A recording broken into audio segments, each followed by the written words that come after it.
నమస్కారం. ఈటీవీ భారత్కు స్వాగతం. మీరు చూస్తున్నారు న్యూస్ టైం. ఈ ప్రభుత్వాన్ని ఇంటికి పంపడానికి అంతా సిద్ధంగా ఉండాలి. టీడీపీ జనసేన గెలుపును ఎవరూ ఆపలేరన్న చంద్రబాబు. వైసీపీ పాలనలో అందరూ బాధితులే అన్న టీడీపీ అధినేత. త్వరలో టీడీపీలోకి పలువురు వైసీపీ నేతలు. వచ్చే ఎన్నికల్లో టీడీపీ తరఫున పోటీ చేస్తానన్న లావు శ్రీకృష్ణదేవరాయలు. మరోసారి అవకాశం ఇవ్వాలని ప్రజలకు బహిరంగ లేఖ. శ్రీకాకుళంలో భూములు ఆక్రమించేందుకు సిద్ధమయ్యారు. కడపరెడ్లపై ధర్మాన ప్రసాదరావు సంచలన ఆరోపణలు.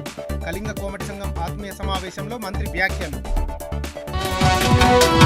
బంగారం అపహరణ కేసులో 9 మంది అరెస్టు. నిందితుల వద్ద 2 కోట్ల విలువైన బంగారం, 2 కార్లు స్వాధీనం. నగల వ్యాపారిని అడ్డగించి బంగారం ఎత్తుకెళ్లిన దొంగలు. రాష్ట్ర వ్యాప్తంగా నెత్తురోడిన రహదారులు. పలుచోట్ల జరిగిన ప్రమాదాల్లో 10 మంది మృతి.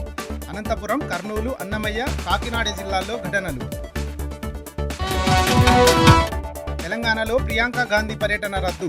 యథాతథంగా రేపు 2 పథకాలు ప్రారంభం. ఢిల్లీ నుంచి వర్చువల్గా నిర్వహించేందుకు సన్నాహాలు. హైదరాబాద్లో మరో డ్రగ్ కేసు. కొకైన్ తీసుకుంటున్న 9 మందిపై ఎఫ్ఐఆర్. నిందితుల్లో మంజీరా గ్రూప్ డైరెక్టర్. 554 రైల్వే స్టేషన్లలో పునరాభివృద్ధి పనులు. అమృత్ భారత్ స్కీమ్లో భాగంగా ప్రారంభించిన ప్రధాని. రాష్ట్రంలో 15 రైల్వే స్టేషన్లకు మహర్దశ.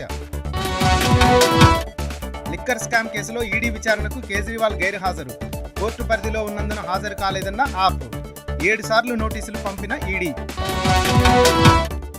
నష్టాలతో ముగిసిన స్టాక్ మార్కెట్లు.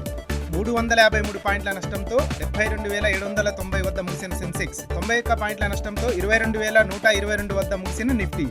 ఇవి ఇప్పటి వరకున్న ప్రధానాంశాలు. మరిన్ని తాజా అప్డేట్స్ కోసం www.etvbharat.com వెబ్సైట్ను సందర్శించండి.